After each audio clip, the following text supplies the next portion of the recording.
ഏറ്റവും ഉത്കൃഷ്ടമായ ജീവിതത്തിന്റെ വഴി കാണിച്ചു തന്ന നേതാവായ മുഹമ്മദുർ റസൂലുള്ളാഹി സ്വല്ലല്ലാഹു അലൈഹി വസല്ലമ തങ്ങളെ ഒന്ന് സ്നേഹിക്കാമോ, പിന്തുടരാമോ? നടീനടന്മാർക്കനുസരിച്ച് നമ്മുടെ കോലം മാറ്റുന്നതിന് പകരം, അതേ താരങ്ങൾക്കനുസരിച്ച് ജീവിതത്തെ ക്രമീകരിക്കുന്നതിന് പകരം, അവർ കാണിച്ചു തരുന്ന സംസ്കാരത്തെ ജീവിതത്തിൽ ഏറ്റെടുത്ത് നമ്മുടെ ജീവിതം നശിപ്പിക്കുന്നതിന് പകരം ഏറ്റവും ഔന്നിത്യമുള്ള,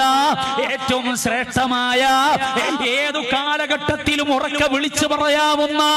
ഏത് സമൂഹത്തിന്റെ മുന്നിലും ആത്മാഭിമാനത്തോടെ ഉറക്കെ പറയാവുന്ന ഉത്കൃഷ്ടമായ സംസ്കാരം പഠിപ്പിച്ച ലോകത്തിന്റെ നേതാവില്ലയോ? റഹ്മത്തുൽ ലിൽ ആലമീൻ, റാഹത്തുൽ ആശിഖീൻ മുഹമ്മദുർ റസൂലുള്ളാഹ്